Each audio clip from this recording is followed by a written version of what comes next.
여러분 안녕하세요. 오늘 진짜 핫한 소식 두 개 들고 왔는데요. 테슬라 얘기 안 하면 요즘 시대에 뒤처지는 거 아시죠? 바로 시작할게요. 보시기 전에 구독이랑 좋아요. 자, 오늘 날짜가 2026년 4월 3일이에요. 바로 어제 테슬라가 2026년 1분기 인도량 수치를 공개했거든요. 전 세계 투자자들이 숨 참고 기다리던 그 발표. 결과가 어떻게 나왔냐고요? 테슬라 2026년 1분기에 총 35만 823대를 인도했습니다. 숫자만 들으면 그냥 많은 것 같죠? 그런데 이게 단순한 숫자가 아니에요. 비교를 해봐야 맛이 나죠. 2025년 1분기에는 33만 6,681대였거든요. 그러니까 1년 사이에 약 6.3% 증가한 거예요. 절대적인 수치로는 분명히 성장했고 작년 동기 대비 플러스를 찍은 건 맞아요. 근데 문제가 있었습니다. 월스트리트 애널리스트들이 사전에 예측해 놓은 컨센서스 추정치가 36만 564호대였거든요. 그것보다 약 7,600대 정도 부족한 거예요. 7,000대라고 하면 그냥 차 조금 덜 팔린 거 아니냐 싶을 수 있는데 주식 시장에서는 이 예측 대비 미달 자체가 엄청 민감하게 작용해요. 월스트리트는 기대치를 기준으로 움직이거든요. 실제로 성장을 해도 예상보다 못하면 시장은 실망으로 받아들이는 구조입니다.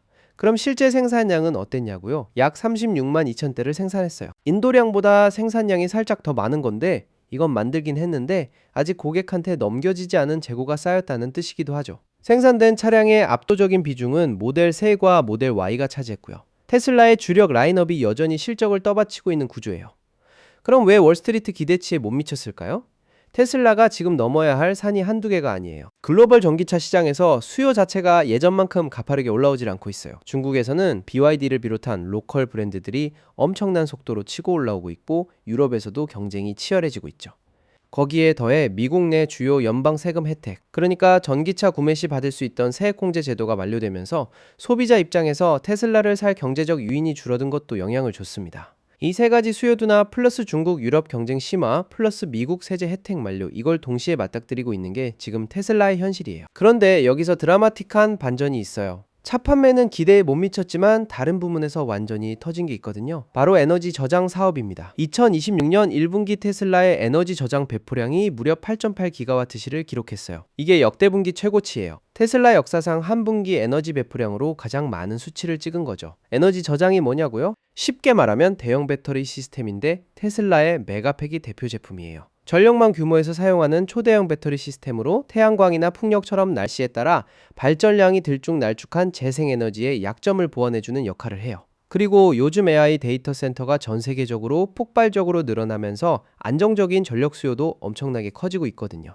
이 두 가지 트렌드가 정확히 메가팩 수요와 맞물려 돌아가는 거예요. 애널리스트들도 메가팩 시스템에 대한 수주 잔고가 강하게 쌓여 있다고 분석하고 있어요. 한 해 전과 비교했을 때도 에너지 사업 성장 속도가 차량 판매 성장 속도를 훌쩍 뛰어넘고 있다는 점이 주목받고 있죠. 테슬라가 단순히 전기차 회사에서 에너지 기업으로 점점 더 무게 중심이 옮겨가는 느낌이에요. 그럼 앞으로는 어떻게 될까요? 애널리스트들의 전망을 보면 2026년 전체 차량 인도량은 약 169만 대 수준으로 예상돼요. 2025년 전체 인도량이 대략 164만 대 수준이었으니까 연간 기준으로 3~5% 정도 성장하는 그림이에요. 엄청난 도약은 아니지만 그래도 우상향이죠. 특히 하반기에 성장이 가속될 것이라는 기대가 있어요. 생산 라인이 본격적으로 가동되고 일부 시장에서 새로운 지원 정책이 나올 수 있다는 거예요. 테슬라 측도 공식적인 연간 가이던스는 발표하지 않고 있지만 경영진은 비용 절감과 라인업 개편을 통해 분기별로 순차적인 개선이 이루어질 거라고 자신감을 내비치고 있습니다. 물론 리스크도 명확해요. 고금리가 지속되면 소비자들이 고가의 전기차를 구매하기 부담스러워지고 레거시 자동차 브랜드들과 중국산 전기차 메이커들의 가격 경쟁이 마진을 갉아먹을 수 있어요. 이 두 가지 압박이 동시에 오면 테슬라의 수익성에 상당한 타격이 올 수 있다는 게 시장의 우려 지점입니다. 자, 이제 진짜 흥미로운 파트예요. 테슬라가 2026년에 내놓을 제품들 얘기인데 하나씩 짚어볼게요.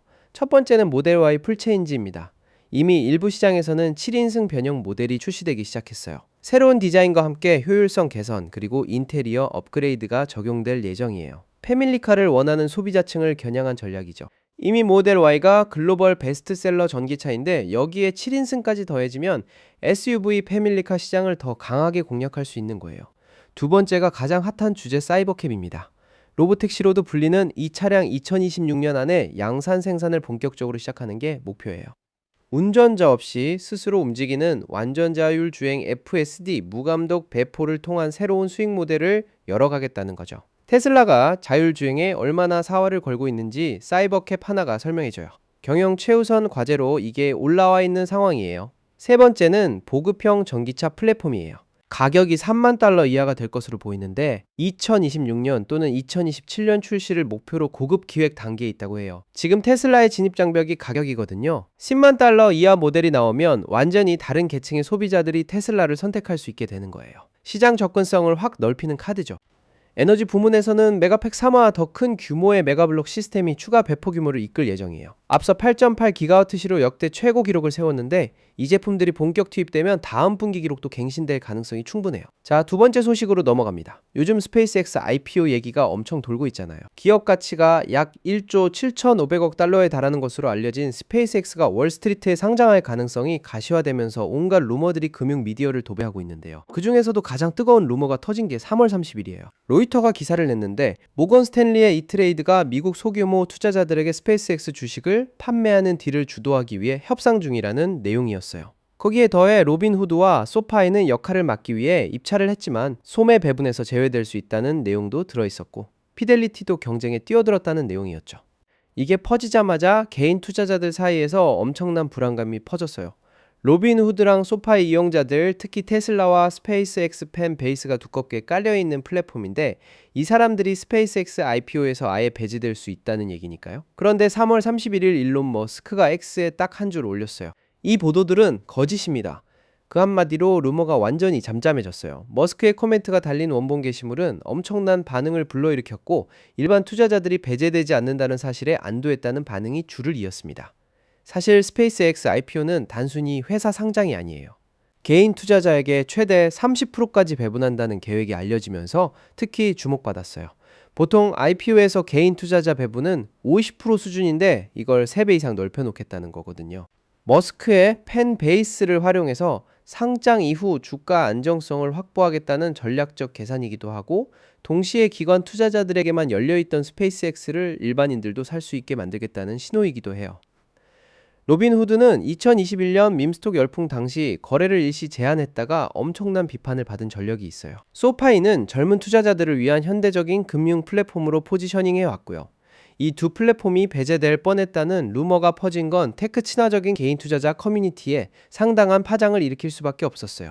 현재 스페이스X는 스타시 프로그램과 스타링크 성장세를 등에 업고 이른 시일 내에 상장 서류를 제출할 가능성도 거론되고 있어요.